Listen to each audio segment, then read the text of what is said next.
A África concentra uma parcela desproporcional dos recursos naturais estratégicos do planeta, mas permanece pobre em termos de renda, industrialização e poder econômico.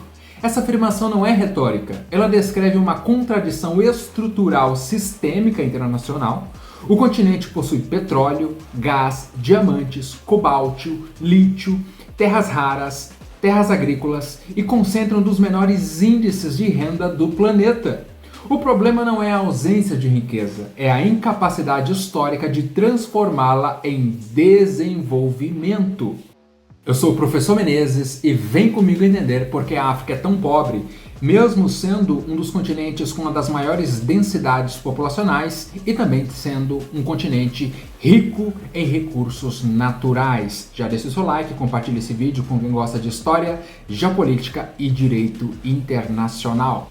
Antes da chegada europeia, a África não era um continente pobre. Existiam as regiões extremamente prósperas, o Império do Mali, baseado em ouro, por exemplo, o Império Songhai, tinha um comércio estruturado, o Reino do Congo, a Etiópia, com um estado centralizado, cidades ricas na costa de Swahili. Essas regiões controlavam comércio, agricultura, mineração e rotas internacionais. A África fazia parte da economia global como agente, não como colônia. A pobreza africana não é original, ela foi construída para justificar a dominação europeia sobre o continente africano.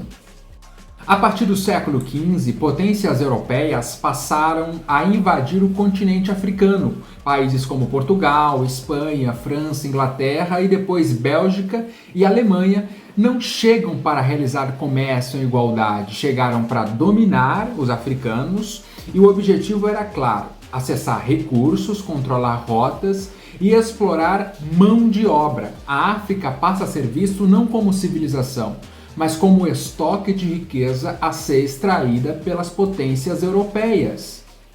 Com isso, podemos concluir que a escravidão não foi um acidente da história, foi um projeto econômico central para a riqueza europeia. Milhões de africanos foram sequestrados, vendidos, enviados às Américas. Esse trabalho forçado sustentou o açúcar, o algodão, o café e a acumulação de capital na Europa. Enquanto a Europa e a América do Norte acumulavam riqueza, a África perdia população, força produtiva e estabilidade econômica. A escravidão empobreceu a África e enriqueceu o Ocidente.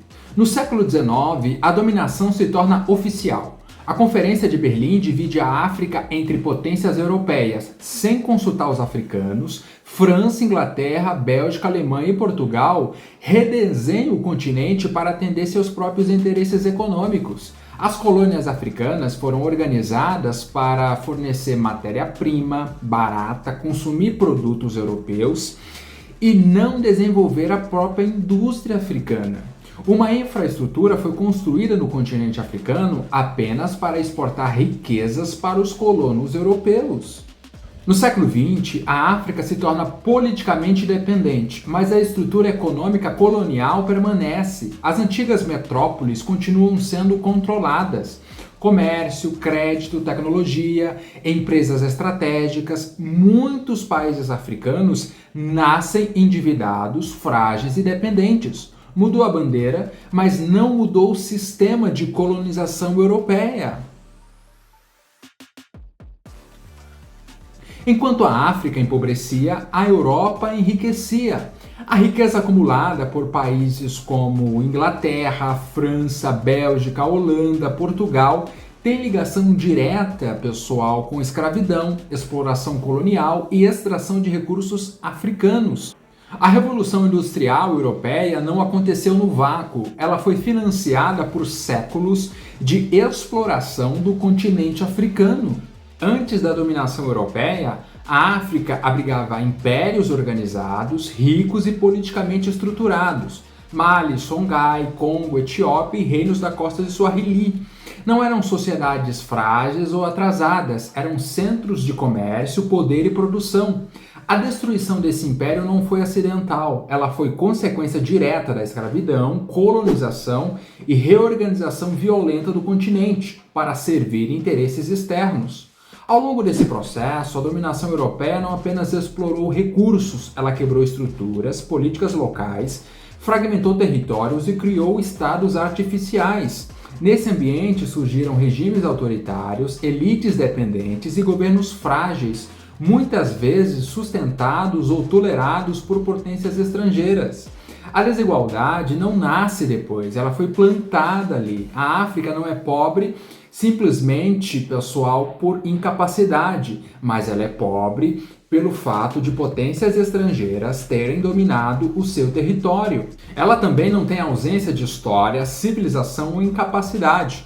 É desigual porque foi integrada de forma desigual. Entender isso é fundamental para romper a narrativa de atraso natural e enxergar a pobreza africana como aquilo que ela realmente é, um produto histórico de dominação, ruptura e concentração de poder fora do continente.